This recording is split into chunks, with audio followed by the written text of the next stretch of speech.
Thank you for making World News Tonight with David Muir, America's most watched newscast.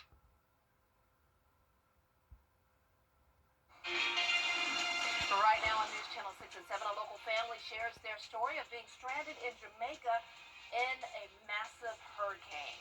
Plus, South Carolina's governor coordinates a statewide effort to help and feed families. He's counting on your donations to help local nonprofits ahead of the SNAP benefits suspension. Your News at 7 starts now. Live from Television Park, this is WJBF News Channel 6 at 7. Good evening, everyone. I'm Dee Griffin. Thanks so much for joining us. Coverage you can count on begins with all eyes on the Caribbean.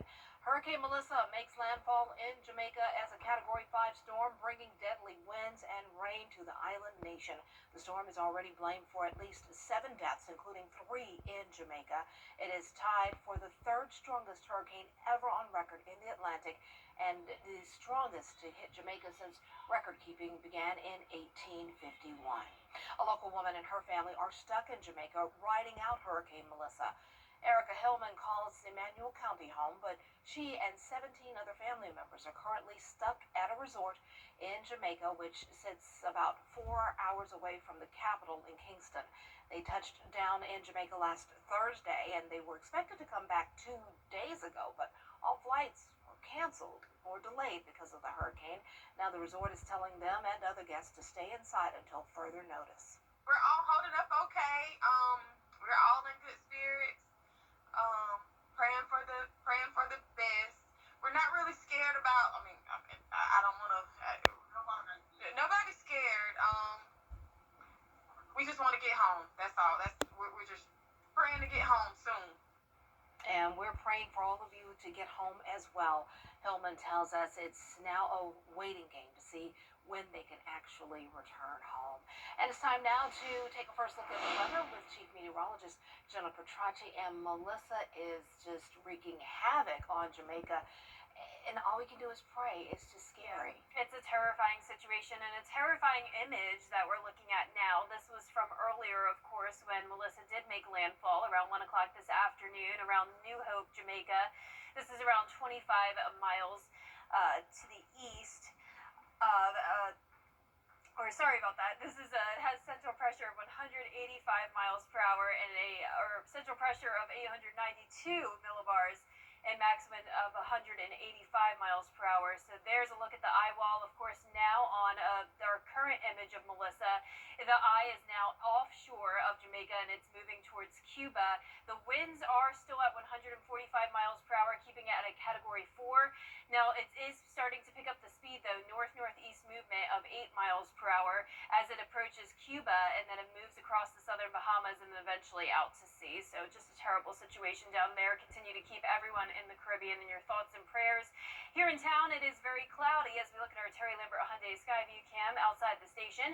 We had a chilly day, only made it to 56 degrees, started out our morning at 53, and around the CSRA, we're currently in those low to middle 50s. 52 in Augusta, 50 in Aiken, Crawfordville at 51, with some mist and drizzle around here and there as we approach another round of rain tomorrow with this low pressure system coming in from the west. So we'll be tracking that tomorrow.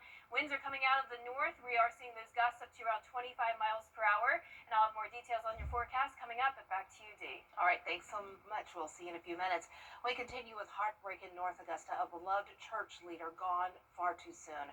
Friends say what started as a quick stop for gas ended in tragedy. Aiken Bureau Chief Sean Cabbage-Talk has more. 76-year-old Jewel Harden had just left church Sunday afternoon and stopped here at the Sprint convenience store on Edgefield Road for gas.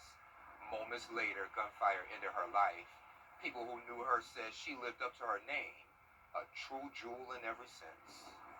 Everywhere you put this woman, inside the church and outside of the church, there was the type of consistency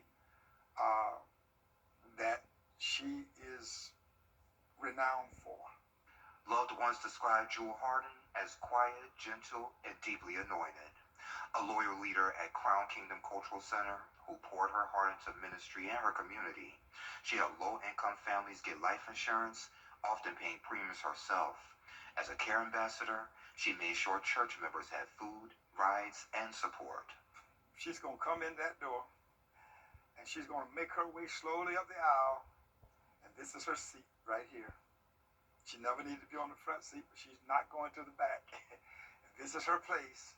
Dr. Bush first learned about the shooting in a text and brushed it off until his assistant came in crying the next day.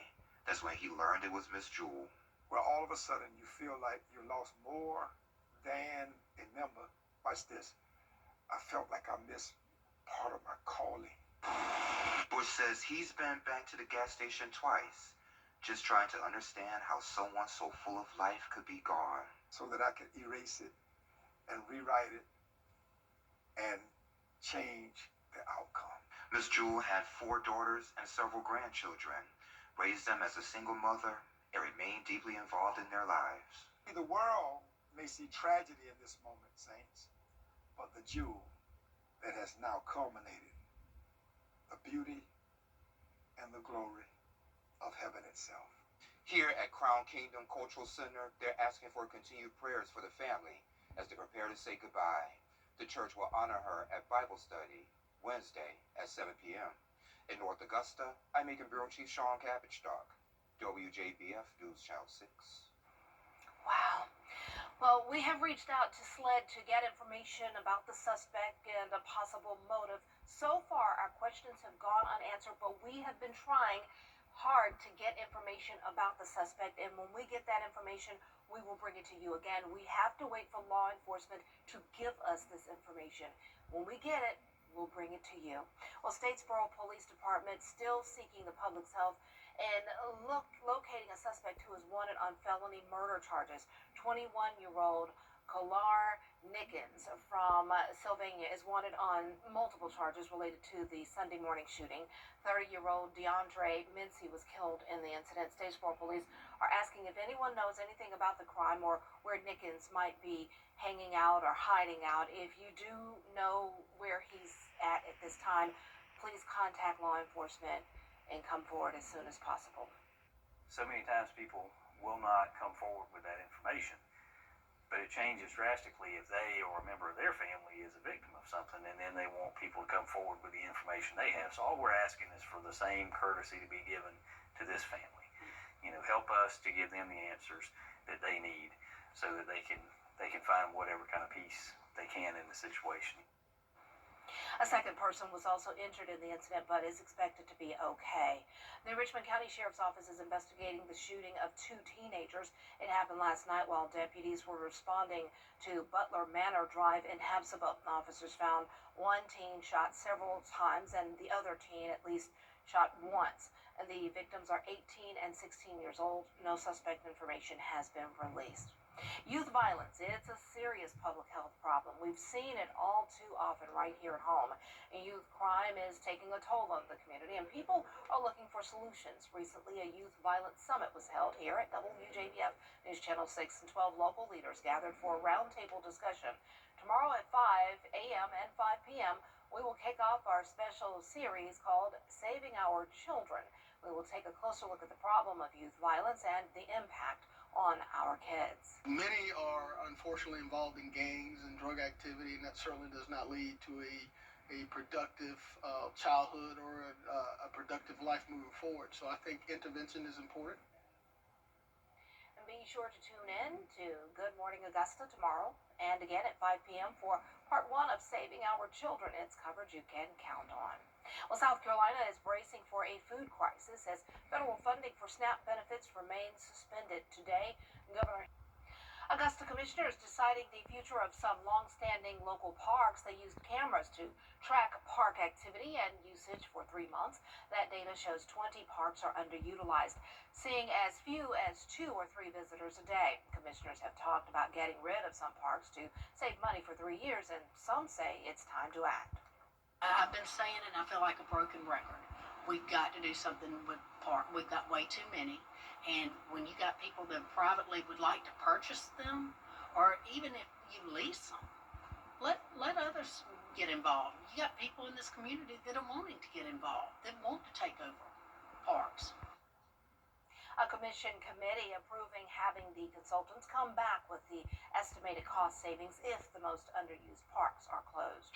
Well, coming up, some lawmakers are trying to keep kids safe from the harms of AI AI chatbots. A look at their newest proposal when News Channel 6 at 7 returns.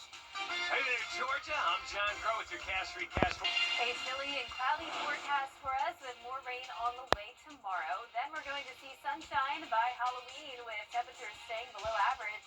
I'll have more details on your forecast when we return. I've had an opportunity.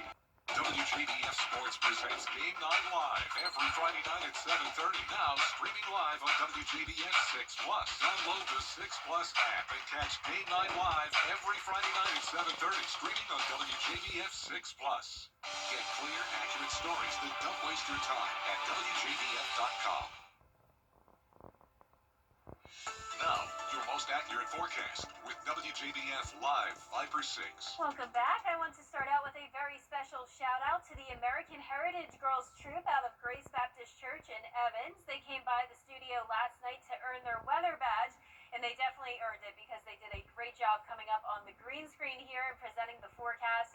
They had great questions as well, and they already knew a lot about the weather, and we're excited to learn more. So thank you so much to all of you for coming by, to Catherine for setting up this visit with me, and to all of your sweet parents who came by as well. But right now on our Terry Lambert Hyundai Skyview cam over at the Augusta Regional Airport, we do have breezy winds tonight with overcast skies sitting in the lower 50s. The northeast wind is coming in at 9 miles per hour. Visibility is poor out there with a dense cloud cover, and temperatures now into the upper 40s north of I-20. The rest of us sitting in the low to mid 50s. Some mist and drizzle is possible. Radar is having trouble picking up on some of that, but definitely no widespread or heavy rain for us.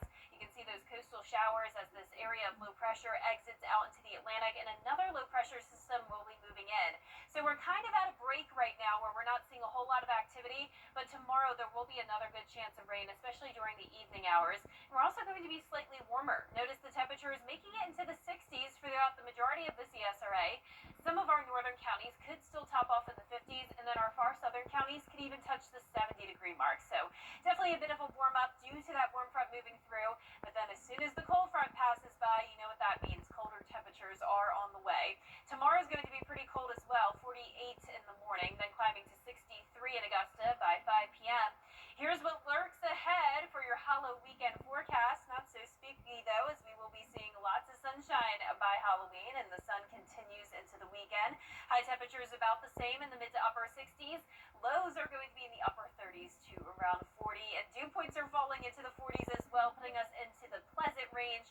It's going to be feeling great out there for Halloween. Just be sure the kiddos are dressing warm. It is going to be the coldest Halloween we've had in nearly 15 years. Here's a look at the rain, though, tomorrow. Our northwestern counties seeing those spotty showers first. Then here comes that cold front, a line of showers with some heavier rain possible and gusty winds up to 30 miles per hour. But I'm not expecting any severe weather. This is overall pretty fast moving, and we dry out by Thursday. A lot of us only getting up to around a tenth of an inch of rain.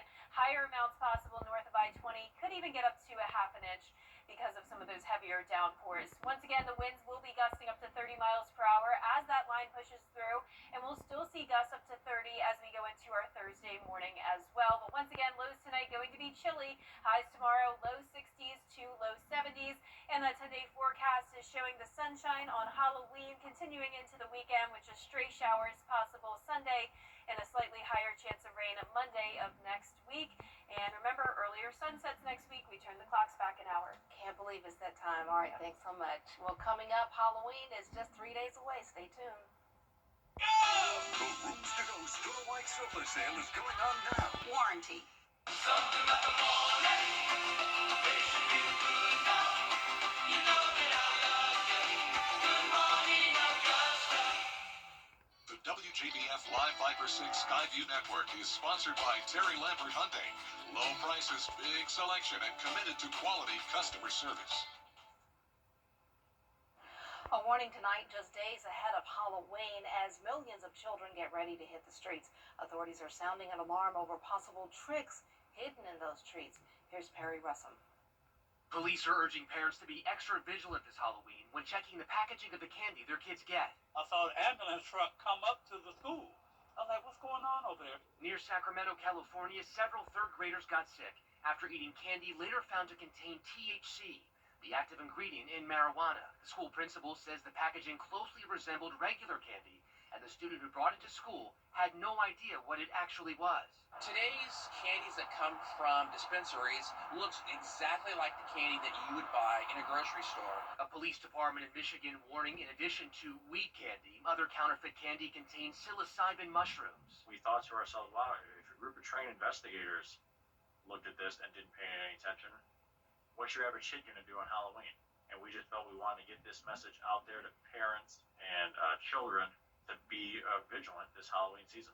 Authorities in Arkansas showing these examples of illegal candy-like products still sold in convenience stores. Police say the brands shown here are not behind the counterfeit products. A spokesperson for the National Confectioners Association saying the theft of intellectual property by cannabis companies is egregious.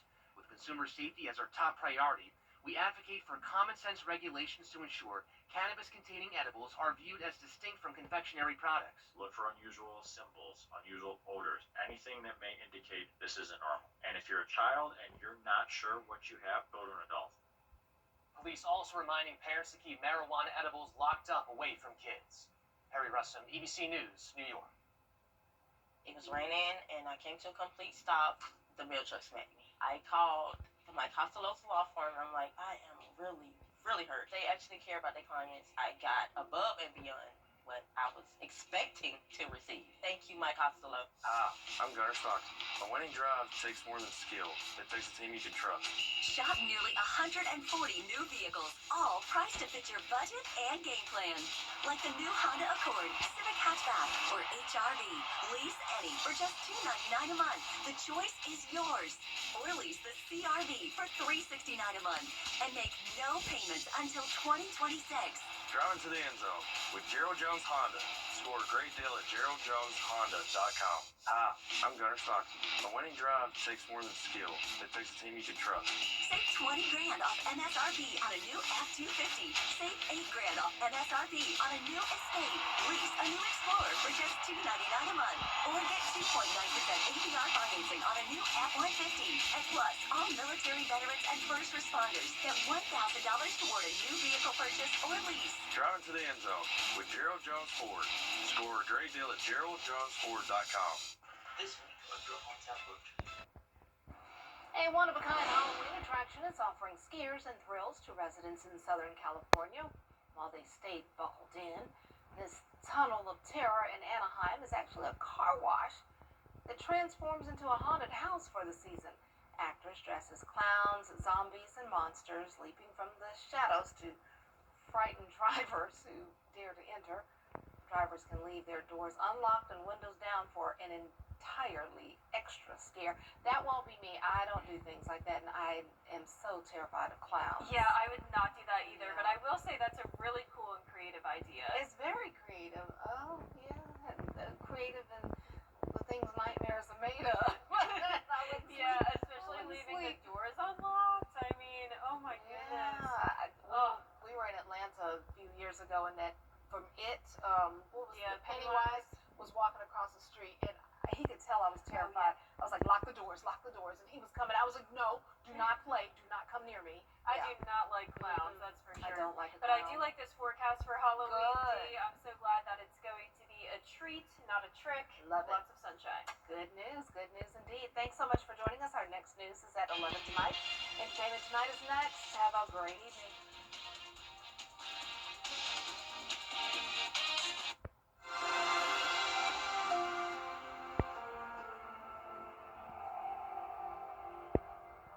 The CSRA. It's where we were born, where we live, where we work, where we're raising our families. It's our home. That's why the people of the CSRA count on us after an accident. Injured? Call me, the Augusta Guy, 706-724-7224. So what do you think about these?